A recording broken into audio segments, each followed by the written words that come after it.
All right, Shalom.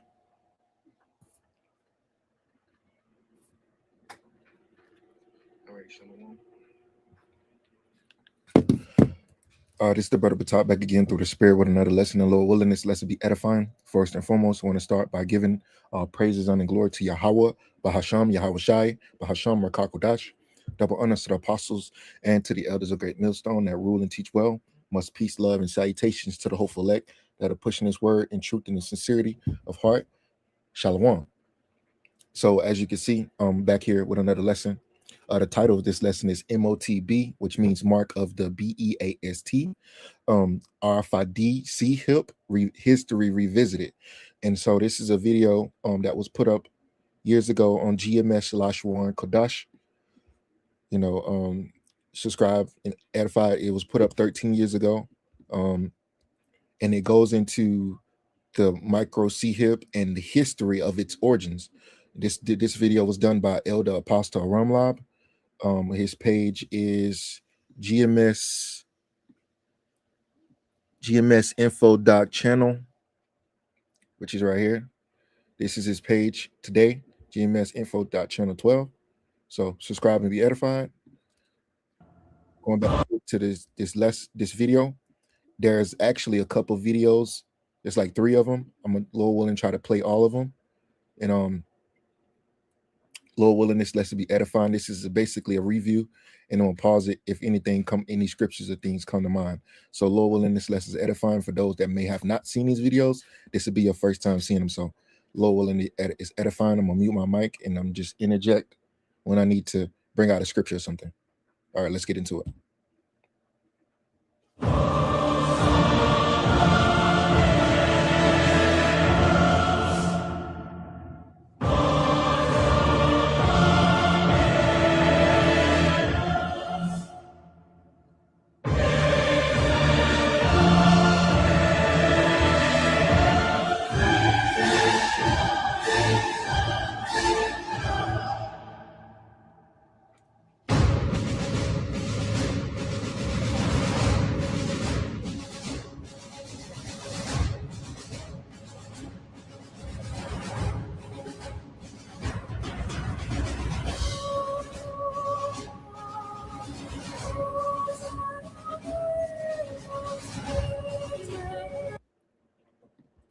Actually, one scripture I want to bring out real quick.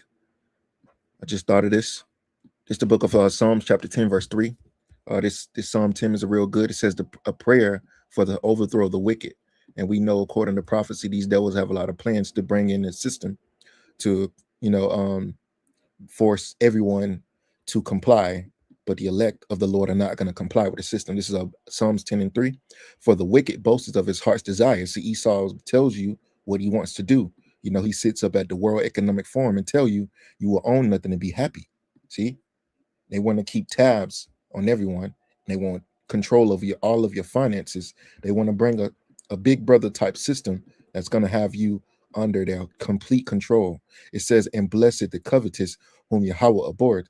It says of NLT, for they brag about their evil desires. They praise the greedy and curse the Lord. See, so these are the plans, these evil desires that these devils will want to do, which is the MOTB system, total control. So let's get back into it.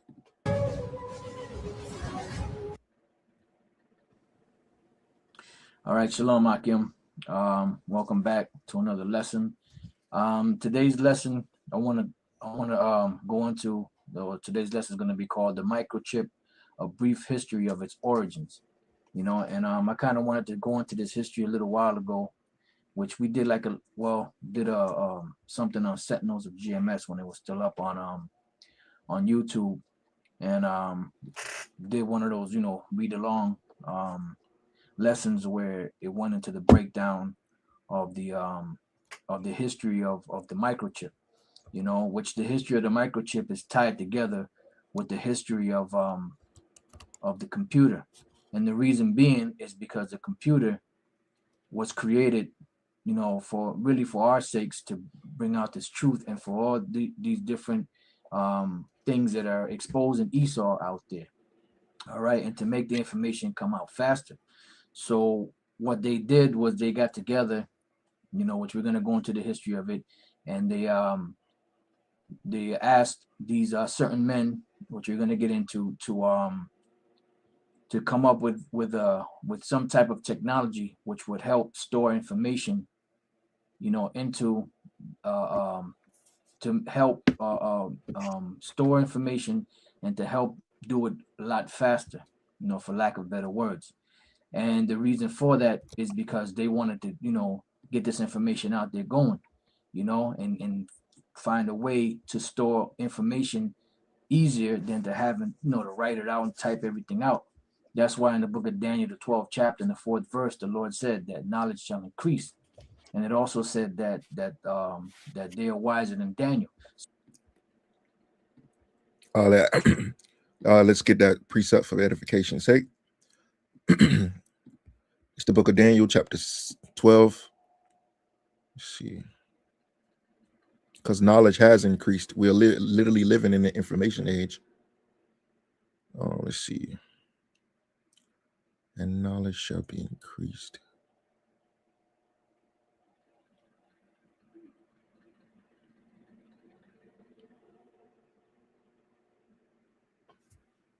I know it's probably looking right at me, and I'm just looking right over it.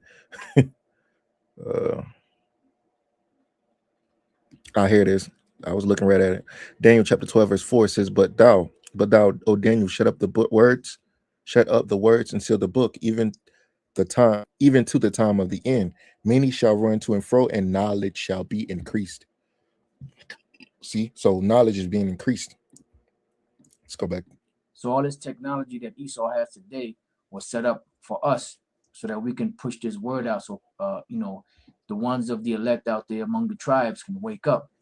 All right. So right here, as you can see, I have pictures of these integrated circuits as another name for them, or the microchip.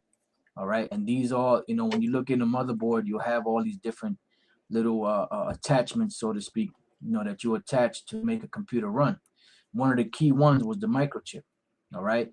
Now, what they did with the microchip was they took it, and what they did was they made it to where they could insert it into your flesh. And, you know, we're going to go into that also, you know. So I'll just read a quick scripture, you know, because you have these false prophets out here like General Gehenna, Nate the Seven Snakes, as some brothers call him, you know, and other guys, Comfy and all them, that are saying that the microchip is not the mark of the beast, you know, which it is. Everything leads to it. Everything is pointing to the microchip being the mark of the beast on all levels. So here in Ecclesiasticus, or the book of Sirach, chapter 5, verse 9, it says, Winnow not with every wind, and go not into every way, for so doth the sinner that hath a double tongue. That's why you have mainly right now the microscope, the big ass microscope is on that big fat rat, General Gehenna. All right, and he's the main one that's pushing that, and alongside with Nate. But we're gonna focus on this guy, Gehenna, this asshole.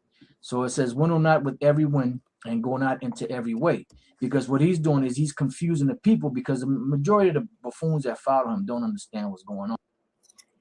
I want to pause it real quick. I went on Google and I typed in, are people being microchipped today? It says, yes, people are voluntarily being microchipped today, with estimates suggesting over 50,000 to 100,000 individuals globally have received subcutaneous. I'm probably butchering that word. Forgive me, not an expert at some words. But it says RFID implants. These right-sized chips are typically implanted between the thumb and index finger to serve as a digital keys for doors, payment methods, gym access, and store medical information. Boom. So let's get back to the video.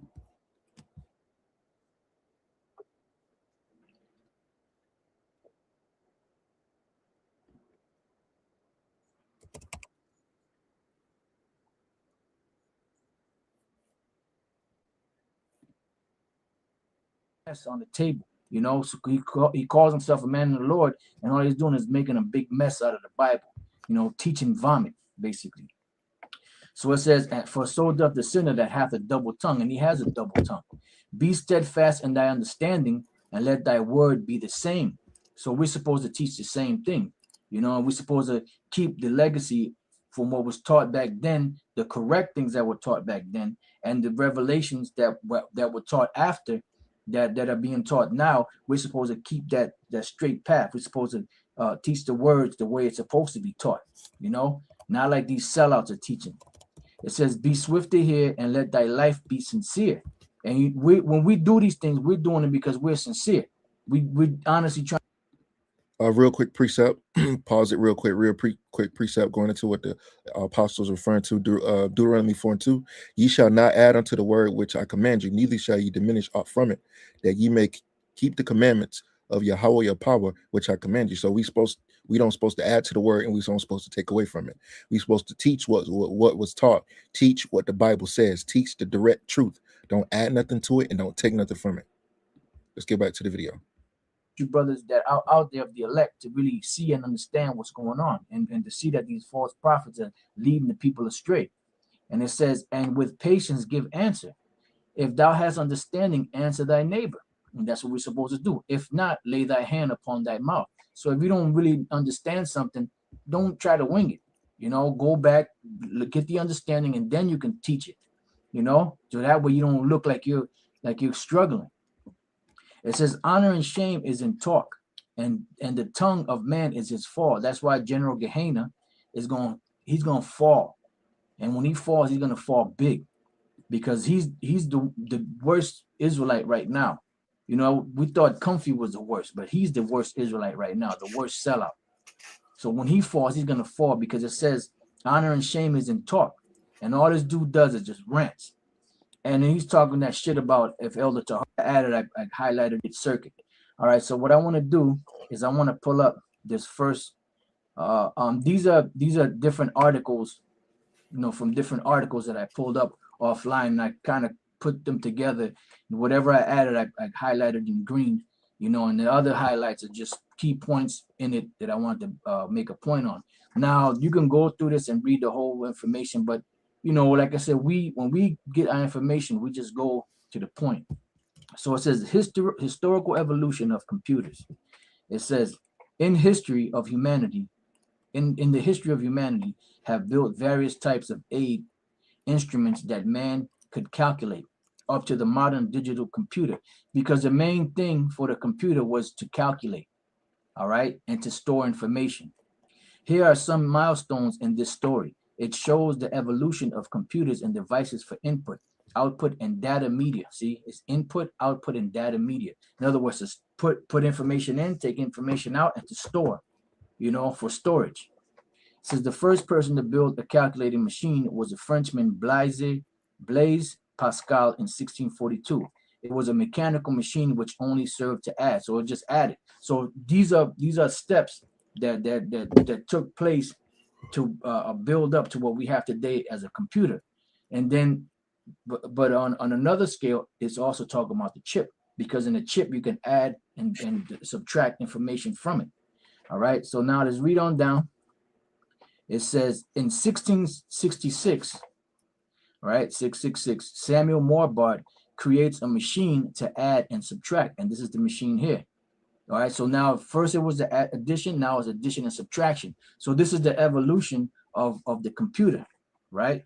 It says already in 1674, Baron Wilhelm von Leibniz Gottfried in Germany built a mechanical calculator that not only addition and subtraction, but also can perform multiplication and division. So you see how the scriptures say knowledge shall increase. So little by little, they were building upon this, what we know today as a computer or the microchip. It says in 1801, Jacquard invented a cardboard card that makes holes that are used to program a knitting machine. So basically it was set up to program a knitting machine, but it was a card. And that card had perforations in it, or little holes in it. And then that's what today you get your you punch in at the job, your punch cards. All right. And that's where all that came from. But it was all for what? To store information. All right. Like your time cards, like it says there on the side. And this is the machine here. It says later, 1822, Charles Babbage, a professor of mathematics at the University of Cambridge, designs and builds the difference engine. This was a mechanical device that could add and subtract and is used to make calculations using the finite difference method. Using in particular was used to generate navigation tables. The result is recorded on a copper plate as a disk, which pierced the results, similar to the Jacquard weaving machine. So he took that idea of the perforated card and built upon it, right, inside of the machine. So now you're seeing the evolution of the computer, and then you're probably saying, well, what does this have to do with the microchip? As we continue on, you're gonna see, because this is just the origins of where the chip came from, right? And that's a picture of that devil. It said this calculator worked correctly, but could only run a single algorithm. Babbage devoted time and financial efforts in designing a general purpose computer called the Analytical Engine in 1834. This machine, which was designed machine widespread differences, had four basic components: a store, memory. Remember, that's key, because that was the main reason why these things were was set up for storage. And what's the type of storage? Information. Not to store your canned goods, it's to store information. With capacity to store 50,000 digits. This is used to store intermediate states, variables, and results. A computer unit can be ordered for the four basic operations and can store results in memory. See, now keep that word in mind, memory. Anytime you hear memory or data, these are things for what? For storage. All right. Now let's read on down. It says in 1844, Samuel Morse, which is where you get the term Morse code from, Samuel Morse sends a telegraph message from Washington to Baltimore, USA. All right. It says in 1889, Herman Hollerith won with his company called the electric tabulating system a bid for the U.S. Census 1890. So back when he came up with this machine that he got, they called the Hollerith machine. All right, which it evolved later into the IBM company. He won a patent from the government for the census, which was what? The machine that he had, he came up with a system to keep track of people. All right, and mainly the people that. So he came up with a system that keeps track of people. So, and as you can see, as this, the history shows you, that it was a step-by-step process of things getting more advanced and not like the scripture says, knowledge increasing. So you're gonna get to the point where you see where this whole system was brung about. It's like a step-by-step process to bring it to what it is today. They want to keep track of is the Israelites. Okay, so now it says here, a bid for the U.S. Census 1890. Now I added this here. The patent was called Art of Compiling Statistics. He coded data numerically. So in other words, that was the name of the patent. I got this from another website. It said the patent was called Art of Compiling Statistics. What statistics? The statistics of people. Why? To organize them and to know how many so-called Puerto Ricans or so-called Negroes or so-called this or so-called that do you have in these particular areas. And that was the reason why it was set up. And we know that in the scriptures, we're not supposed to number Israel. That's why the Most High jacked David up for numbering Israel. All right. Now, as we read on down, it says most census bureaus leased his equipment. Most of them leased his equipment. The Census Bureau was established. All right. So let's get it for edification's sake. This is the book. It's the book of 2 Samuel, chapter 24, verse 1. It says, and again, the anger of Yahweh was kindled against Israel, and he moved David against them to go say, number Israel and Judah. Let's see. Hold on.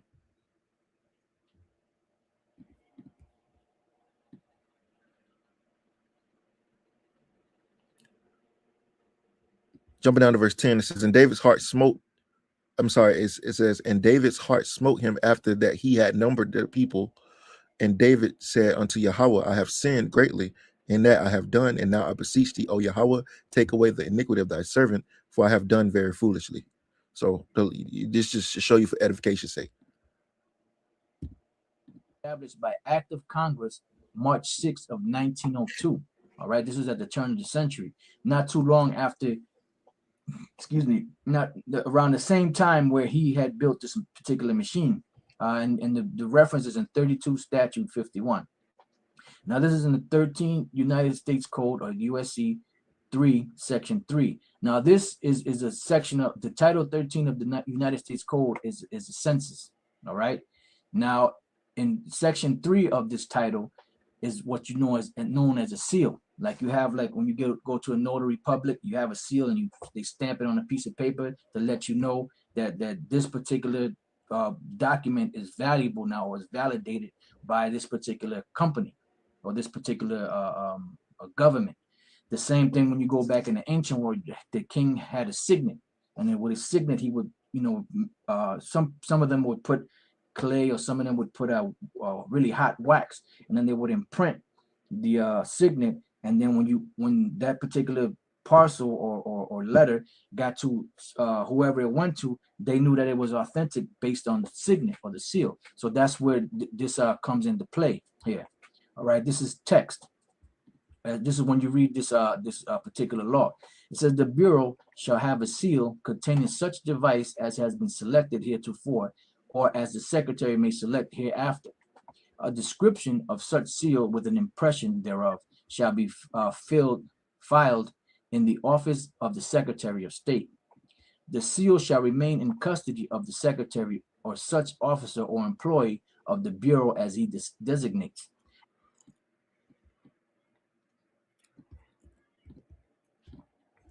So, like, yeah, that's part one. We have got to the point.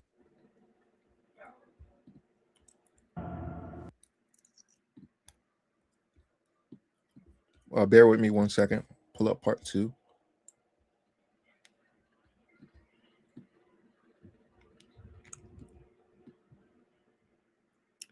I must have looked over it. Hold on. Here we go. Okay.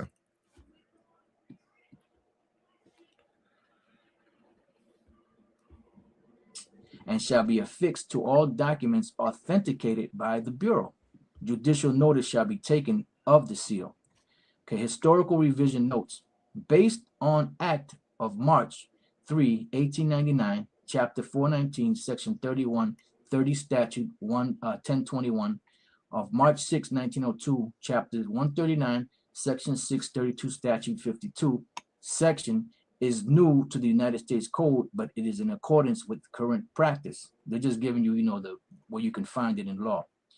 Now check this out. Act March 3, 1899, Chapter 419, 30 Statute 1014, which establishes the Census Office. This is what established the Census Office, to keep track of people. All right, keep in mind the microchip information, storage, data on a temporary basis. So when it was set up back then in 1899, the Census Office was set up to be a temporary thing, not for a long period of time. Provided in Section 31 thereof, 30 Statute 1021, for a seal for that office. So that's why they had the seal, but it was supposed to be temporary. Now, this is the key. The office was made permanent by Act March 6, 1902, Chapter 139, 32 Statute 51, and Section 6 of that Act 32 Statute 52 continued in full force. And I wanted to bring out some information real quick. I was looking at, this is the book of Luke chapter 2 verse 1. It says, and it came to pass in those days, this is during the Roman Empire, it says that there went out a decree from Caesar Augustus that all the world should be taxed. When you look at the NLT, it says at that time the Roman Emperor Augustus decreed that a census should be taken throughout the Roman Empire. This was the first census taken when Quirinius was governor of Syria, and all returned their own ancestral towns to register for this census. See, so the same thing that the Roman Empire did, which was a census, it's the same thing that America did. And then you go to the Greek word for should be taxed. The Greek word is Strong's G 583, apagrapho. Paragraph 4, which means to write off, copy, blah, blah, to enter in a register of or records. See, specifically to enter in public records the names of men and their property and income, to enroll. See, so the same thing that the Roman Empire did is the same thing America did, which is what a census, to keep track of people. It says to enter in a record, enter in a register or record, specifically to enter in the public records the names of men, their property and income, to enroll, to have oneself registered, to enroll oneself. All right, so you get the point. So there's a comparison between what the Roman Empire was doing and America. So go ahead. Of the 13th and subsequent censuses. So by 1902, it became a permanent thing. All right. It says all provisions of the Act of March 3, 1899, not inconsistent with the provisions of such 1902 Act. Therefore, since the 1902 Act contained no provisions with respect to a seal, Section 31 of 1899 Act, providing for the seal, remained in force as it was not inconsistent. So this is just basically giving you the origins of the census, all right, which they tied in to the Hollerith machine, which they gave him a patent, you know, and basically what it was for is to put tabs on people. That's where you get the word tabs from, keeping tabs on somebody. Let's go to keeping tabs on someone, meaning it says someone keep tabs on someone means to carefully monitor, track, or watch a person's actions, whereabouts, or behavior. It involves staying informed about what they are doing, often for control, security, supervision, or safety reasons. It can range from a social check-ins to active, close surveillance. See, the key aspects of this expression: to maintain awareness of someone's actions.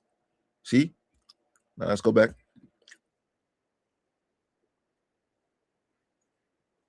That's what they call it, keeping tabs on people. All right, on somebody from the tabulating machine that was created by IBM before it was called IBM. That's what they call it, keeping tabs on people. All right, and as we read on down, it says in 1911, Hollerith Tabulating Machine Company joins with two other companies and formed the Calculating, Tabulating, and Recording Company, CTR and Company, which this is their logo. All right, they changed their name, you know, they merged as all these companies do.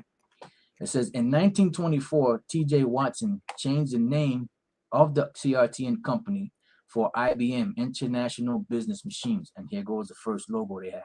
So basically to IBM, what you see today as known as IBM, it goes back to the Hollerith machine or the tabulating machine of these different companies that merge, and now it's known as the International Business Machine. Why? Because they do this through the IBM. That's where they want to keep tabs on the world with the microchip and other, you know, other forms and other things that they have used to further this so-called New World Order agenda. All right. Now, as you read on down, it says, now check this out. In 1935, IBM, which is the same company, began to sell an electric typewriter, the 601, which also served as a calculator based on perforated cards. So now if you look here, you have, this is the actual machine. You know, you have the thumb lever, skip bar rack, carriage stop, punching position. You have your keys and all that. And then you will have here what? This is the card bed. This is where you put the card in, type in the numbers, and when it came out on this side, it would be perforated. And then that particular card, whenever you will put it into the machine, into the any one of those tabulate machines, it would, as soon as you put it in there, the numbers, which were the holes, when you, as soon as you put it in there, they will say, okay, this is such and such, and he's from this area, he's from that area, blah blah blah. You know, it will have your information stored in there already. So as you can see now, slowly but surely, how this microchip thing evolved. You know, it evolved from a simple addition machine through a tabulating machine that was set up in the 1800s, late 1800s, which the census of the Bureau of Census, to keep track of people, gave this particular guy, Herman Hollerith, a patent, you know, for to make this something to this effect, to keep track of people, right? It says this is now, and this was 1935, right? It says this is the same year the Social Security was created, signed into law by FDR as part of the New Deal. So in other words, their New Deal was what? They were giving people benefits, you know, so-called, that's your so-called welfare system and all that. So they tied it all together, you know. So in order for you to get into this New Deal and to receive it and to receive these benefits, you have to receive what? You have to receive receive your Social Security number, you know. You had to receive take these so what I'm looking for, take this information that they provided to you and accept their conditions and accept the Social Security number if you wanted to receive these benefits. And back then, being that it was in the heart of the recession, in the heart of the Great Depression, should I say, the people were willingly accepting it. So that's the same around the same guidelines that they're going to try to use today. They're going to use some type of a catastrophe, you know, to where they're going to say, well, look, this is going to be the a word we use a lot today would be a black swan event. Let's look that up.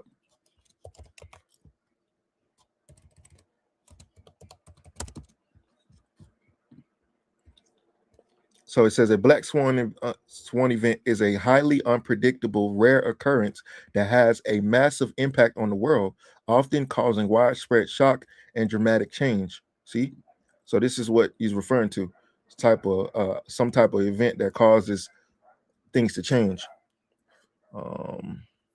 It says Nassim Nicholas Taleb.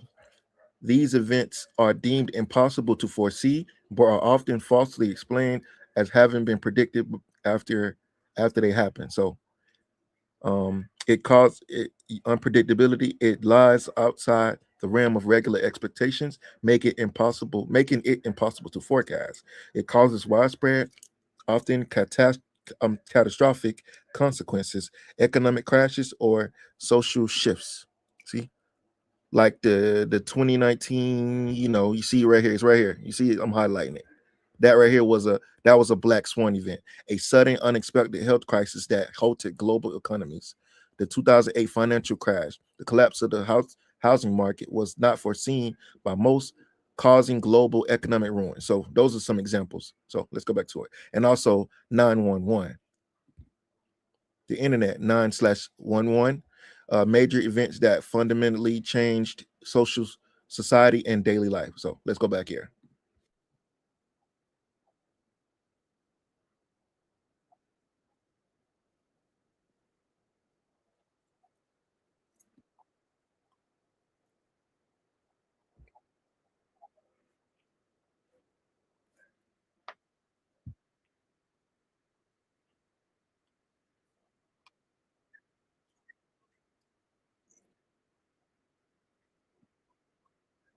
Oh, okay. I'm sorry. Hold on. I forgot to share my screen back. this chip, the microchip. Okay, so that's why this says it here. It says same year the SS number created, signed into law by FDR as part of the New Deal.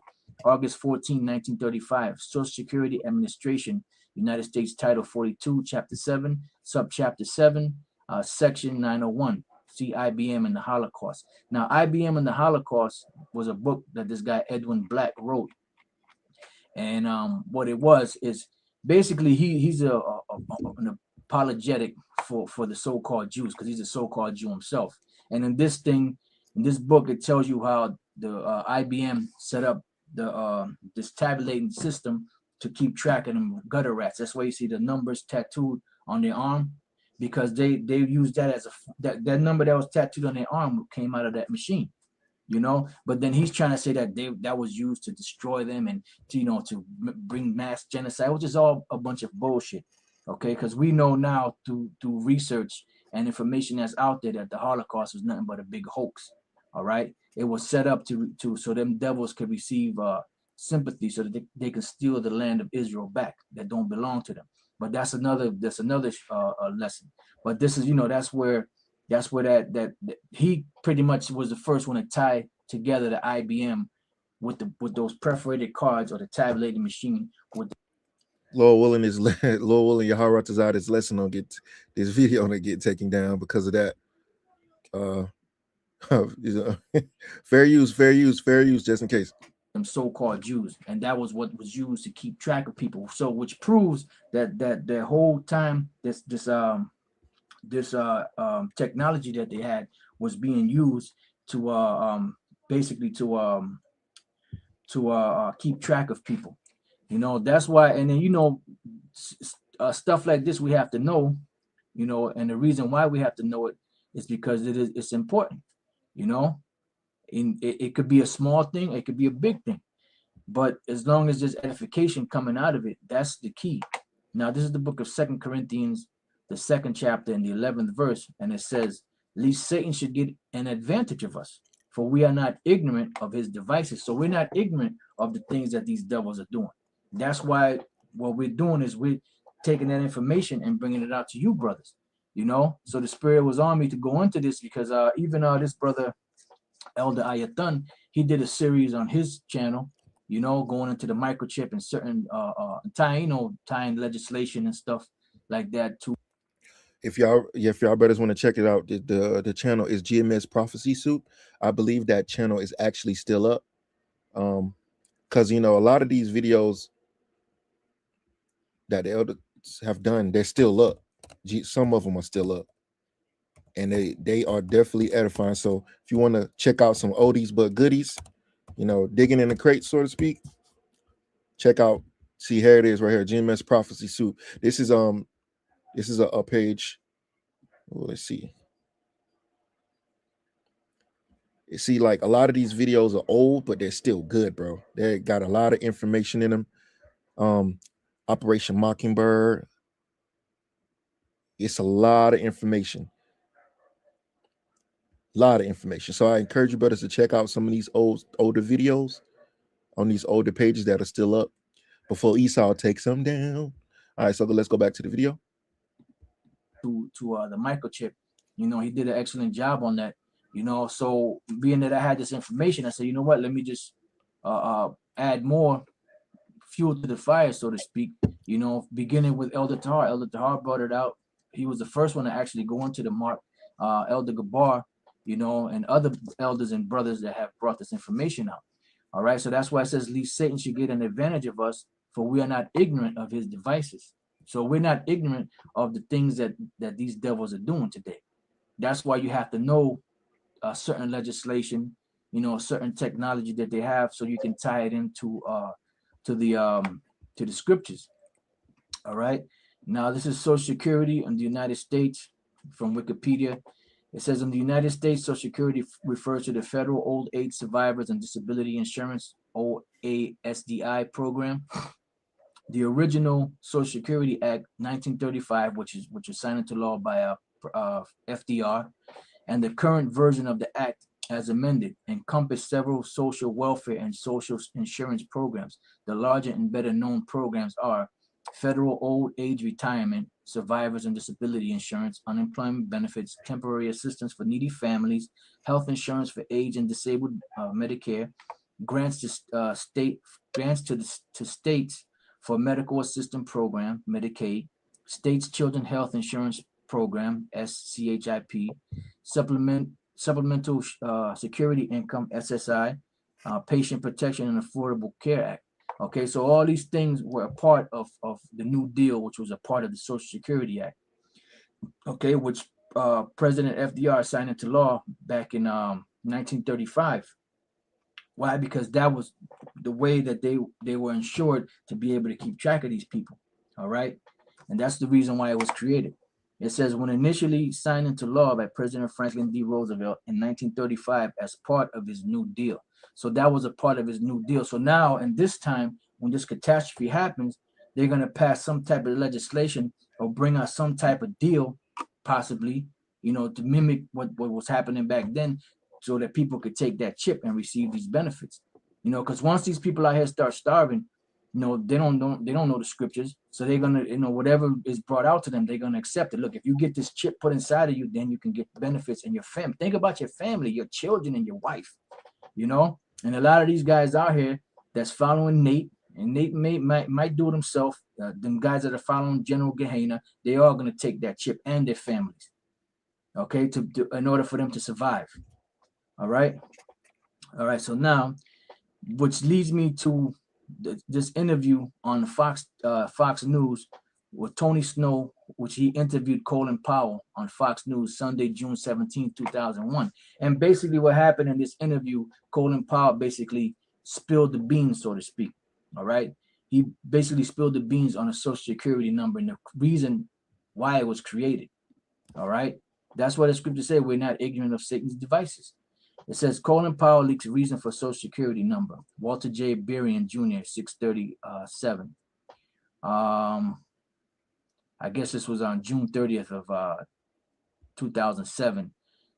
No, yeah, I guess he just put this up. No, not maybe about a good 5 years ago. It says I was watching Fox News Sunday this morning, 6/17/01, which is June 17th, 01. Being hosted in the first segment by Tony Snow.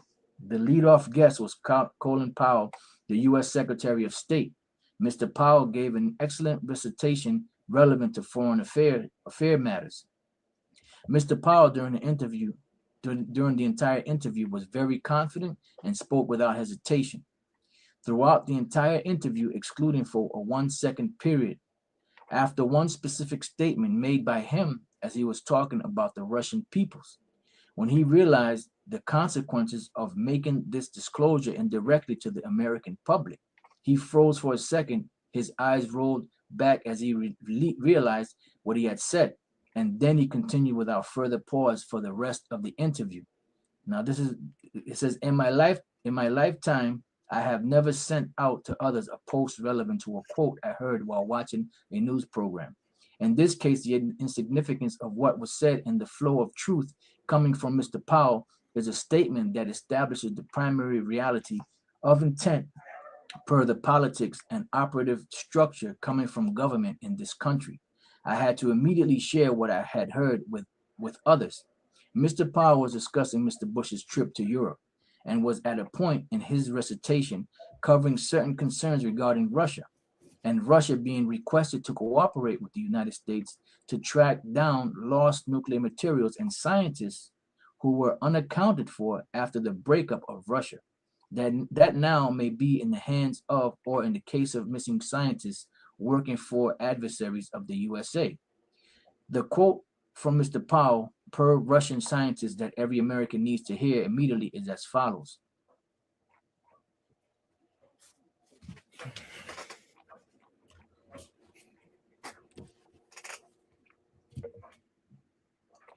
It says, Colin Powell finding a Russian scientist, this is what he said, finding a Russian scientist may be a problem, being that Russia does not have a social security system as here in America that allows us to monitor, track down, and capture an American citizen. Oh, somebody spilled the beans. So that's what the social security system is actually used for tracking. So that he basically leaked out the purpose for the social security number and the social security.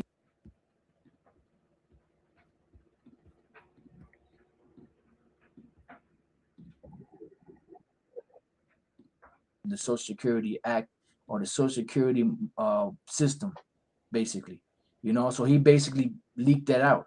Now I tried for probably several hours trying to find this interview on YouTube or anywhere on the net, the actual video, which I've seen it before, but it's hard to find now, for some reason. Because Esau swiping it.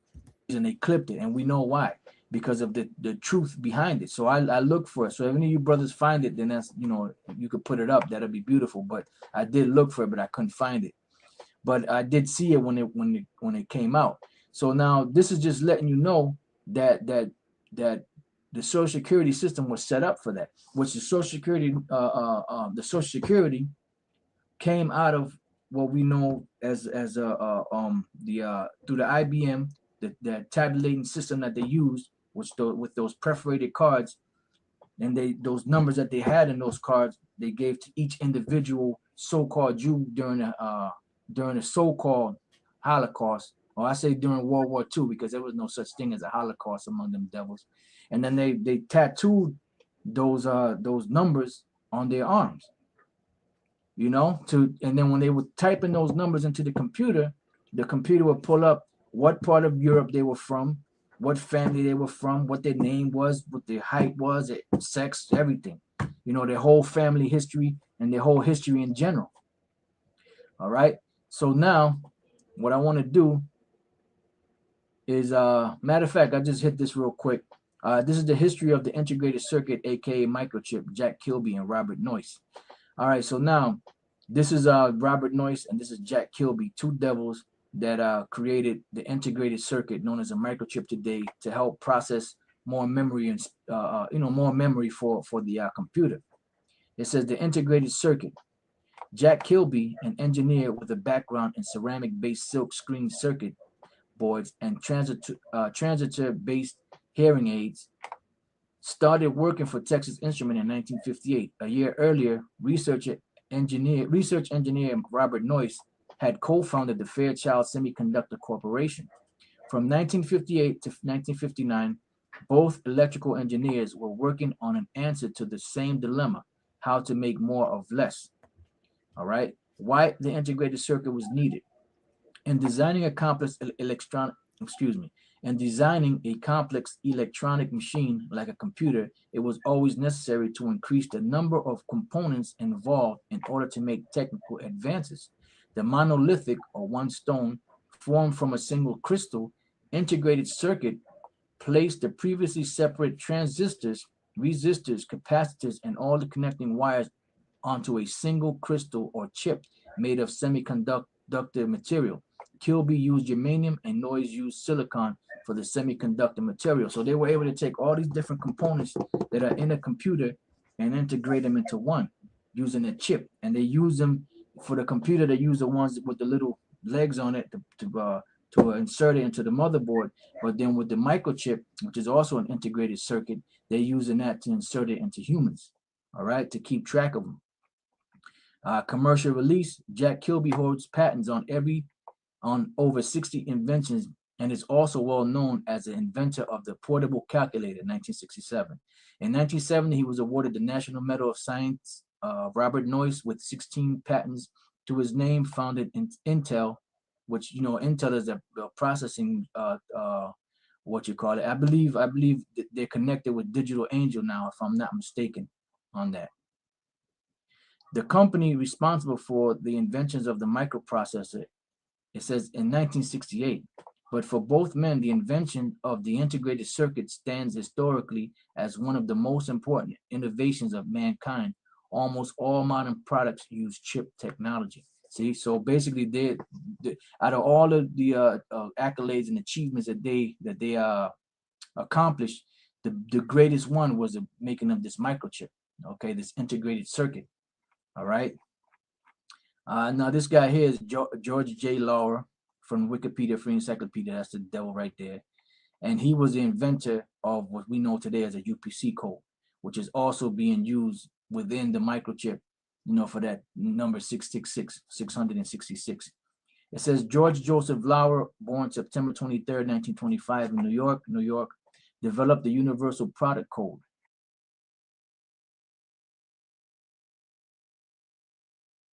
In 1973 as an engineer at where? IBM.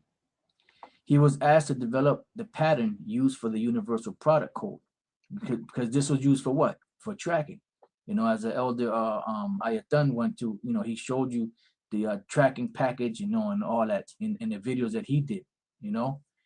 It says a 36-year veteran of the International Business Machine Corporation, IBM, who retired June 1987.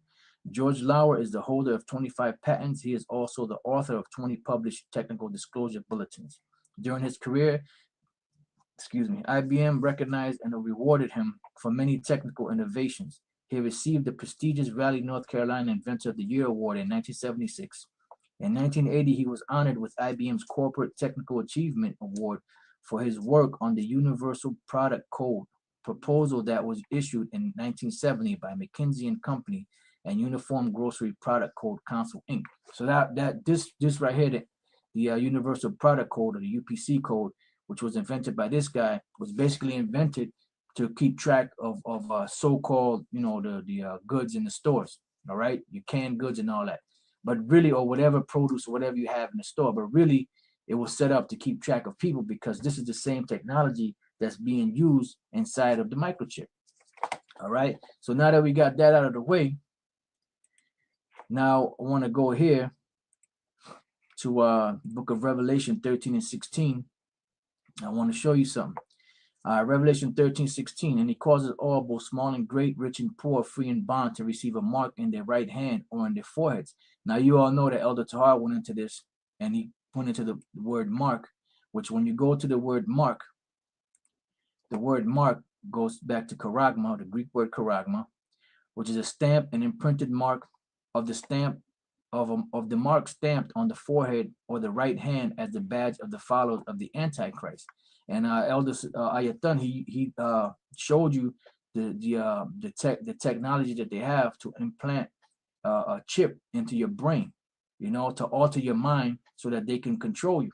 All right, that's all part of that MK Ultra program for mind control. All right, where they did it through drugs back then, but now they have the technology to where they can put a chip in your brain and tap into your brain and make you do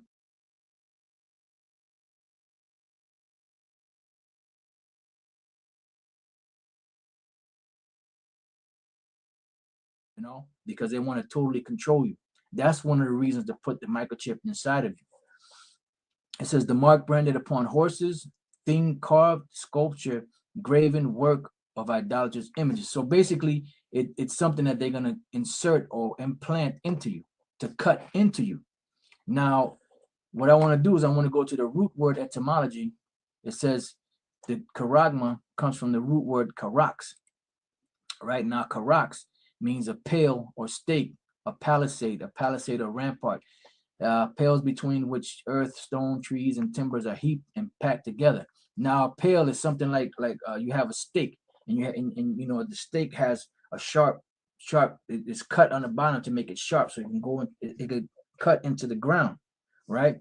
So now that particular word karax, which is a root word of charagma, goes back from karazo, to sharpen to a point, akin to graphel. So now to sharpen to a point mean what? So that they can use it to cut into your flesh to insert this microchip. Now it goes back to graphel. It says through the idea of scratching. All right. So when you put that microchip into somebody, you have to scratch the skin and go up under the skin to cut through into the skin. And what's the purpose of this chip being inserted into people? Well, let's go to the word graphel. Now, the word graphel is where you get the English word graph from, which the word graph means to write. All right. Now it says here to write with reference to the form of the letters, to delineate or perform letters on a tablet. All right. Remember we read about the integrated circuit, the tabulating machine, the microchip, all these stuff. So all these things are for what? To put stuff into it, store information into them, to write. So now we know that they're not doing it physically today because it's too much work. So they have these microchips and these computers and this technology to be able to store all this information easier than it would be to have thousands or millions or billions of drawers where you have to store all this information. You have it all in one computer. All right. It says to delineate or form letters on a tablet, parchment, paper, or other material. As we read about the tabulating circuit or the tabulating machine, which they had the perforated cards. Now they got it into the technology of these microchips. To write with reference to the contents of the writing, to express in written characters, to commit to writing, things not to be forgotten. See, so that's why they want to put that in there. So when they type in your name, they're going to go under the guise of, well, if you have a medical problem, if you're unconscious and you can't tell a person that you're allergic to penicillin or whatever, they can just take a scanner, scan it over your chip, and they'll have all the information in there. So you won't mistakenly be given penicillin. or for an Alzheimer's patient so he can take his medicine. You know, but that's the guise, that's the outward veil, but it's really set up to keep track of people. All right, it says to commit to writing things not to be forgotten, write down, record. See, so you keep records. All right, use of those things which stand written in the sacred books of the Old Testament, to write to one an example by writing in a written epistle, to give information. See, to give information, directions, to fill with writing, to draw up in writing, compose. So basically, that's the reason why the microchip was set up. All right, and that's the mark of the beast in the book of Revelation, the 13th chapter. You know, and then the 18th verse goes into the number 666, which we read about the UPC code.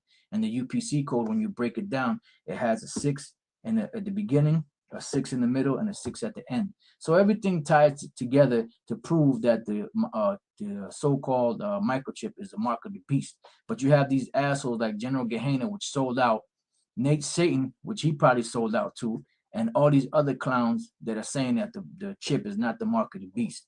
All right, and the Most High is going to deal with them, and anybody that takes that chip that's following them, they're going to die, and then their blood is going to be on the hands of these false prophets out there. You know, so I mean, between the information that Elder Tahar, the reams and brought out, the reams of ton information that Elder Gabar and other elders have brought out, you know, and with this lesson, if you can't see that the mark of the beast is the microchip, then either you're blinded or you sold out. All right. So those of you that take the chip, the microchip, you're going to die because you're taking the mark of the beast. All right. But for those of you brothers out there and the few sisters out there that still listen to us, when that chip comes, don't take that chip, because if you take it, you're going to die. All right. So with that, you know, I'm going to say shalom, and I'll catch you in the next round.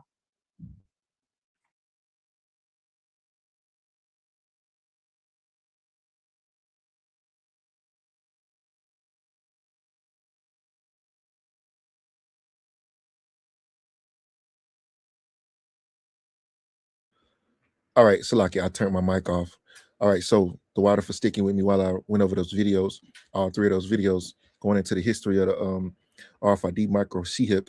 So Lord, let's get this precept and we're going to be done with this lesson. Revelations 14:9, and the third angel followed them with a loud voice, saying, and the third angel followed them, saying with a loud voice, if any man worship the beast and his image and receive his mark in his hand, in his forehead or in his hand, the same shall drink of the wine of the wrath of the Most High, which is poured out without mixture into the cup of his indignation.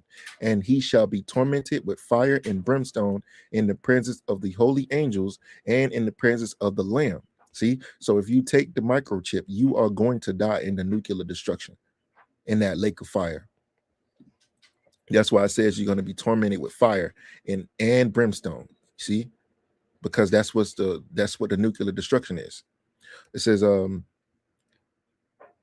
and he shall be tormented with fire and brimstone in the presence of the holy angels and in the presence of the Lamb, and the smoke of their torment ascended up forever and ever.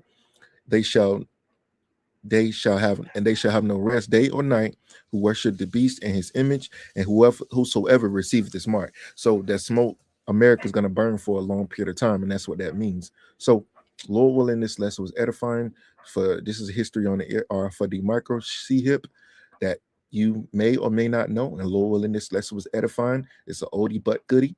If don't take the chip, don't take the seat, don't take the chip, man. So Lord willing, this lesson was edifying. I'm gonna close out by giving all praises and glory to Yahweh, Bahasham, Yahweh Shai, Bahasham, Rakakodash, double honors to the apostles and to the elders of Great Millstone who rule and teach well. Much peace, love, and salutations to the hopeful elect, pushing his word and truth and in sincerity of heart. With that, I'm gonna say Shalom, Kwam Yasha Allah, Shalom.